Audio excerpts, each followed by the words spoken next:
Hi hello வணக்கம், welcome to Raji style. நம்ம சமையல் நியூஸ் எல்லாம் சூப்பர் ஸ்டோர்ல இந்த மாதிரி ஸ்டேஷனரி ஐட்டம் மட்டும்தான் இருக்குன்னு நினைச்சீங்கன்னா கண்டிப்பா கிடையாது. வீட்டுக்கு தேவையான உபயோகமான அத்தனை வகையான பொருளுமே நம்ம ஷாப்ல இருக்குன்னு சொல்லியிருக்கேன். அதுல இப்ப நம்ம பார்க்க போறது என்ன அப்படின்னு பாத்தீங்கன்னா சாண்ட்விச் மேக்கர். ரொம்ப ரொம்ப ஒரு ஃபாஸ்டான ஒரு ப்ராடக்ட்னு சொல்லலாம். பிகாஸ் இப்போ இருக்க நேரத்துலலாம் பார்த்தீங்கன்னா காலையில் எழுந்திரிச்சு நம்ம அதை இட்லி ஊற்றி சட்னி அரைச்சு, அதுவும் போத் அதை ஹஸ்பண்ட் ஒய்ஃப் ரெண்டு பேருமே ஆஃபீஸ் போகிற பீப்புளாக இருந்துச்சுன்னா அதை மேக் பண்ணுறதுக்கான ஒரு டைம் டியூரேஷன் தேவைப்படும் இல்லையா? அதை இன்னும் ஸ்மார்ட்டாக முடிச்சு நம்ம அழகாக ஒரு பிரெட் சாண்ட்விச் டக்குன்னு செஞ்சு சாப்பிட்டு போகணும். இல்லை எனக்கு லீவ் நாட்கள் நான் எந்திரிக்கிறதுக்கு லேட் ஆகுது, நான் எந்திரிச்சு டக்குன்னு டிஃபன் செஞ்சு சாப்பிடணும்னு வச்சிங்கன்னா இந்த மாதிரியான சாண்ட்விச் மேக்கரும் நம்ம ஷாப்ல அவைலபிளா இருக்கு. ஸோ இதை பத்தின ஒரு ஃபுல் டீடைல் பார்க்கலாமா? வீட்டுக்கு வந்து தேவையான அத்தனை பொருட்களும் சொல்லியிருக்கேன் இல்லையா? உங்களுக்கு வந்து பாத்தீங்கன்னா உங்களுக்கு குழிப்பணியார சட்டிலேருந்து ஆரம்பிச்சு, குக்கர்லேருந்து ஆரம்பிச்சு, அதை கொட்டி வைக்கிறதுக்கான வெசல்ஸ்லேருந்து ஆரம்பிச்சு, டிஃபன் பாக்ஸ், ஹாட் பாக்ஸ் அப்படின்னு சொல்லிட்டு நிறைய இருக்கு நம்ம சமைக்கிற நியூஸ் எல்லாம் சூப்பர் ஸ்டோர்ல. ஸோ இந்த சாண்ட்விச் மேக்கர் பத்தின ஒரு சின்ன ஷார்ட்ஸ் பார்த்தலாமா?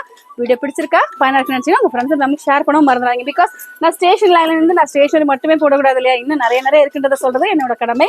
இந்த கலெக்ஷன்ஸ்லாம் உங்களுக்கு பிடிச்சிருக்கு, பார்க்கறதுக்கு வாங்கணும்னு நினைச்சீங்கன்னா சமயபுரம் 4 ரோடு ஆர்ச்சி ஜஸ்ட் அப்படி ஆப்போசிட் உள்ள வந்து பாத்தீங்கன்னா இந்த மாதிரி சாண்ட்விச் மேக்கர்லேருந்து ஆரம்பிச்சு அத்தனை வகையான வீட்டுக்கு தேவையான ப்ராடக்ட் எல்லாமே நம்ம பட்ஜெட்லேயே பார்க்கலாமா? Stay tune with Raji style.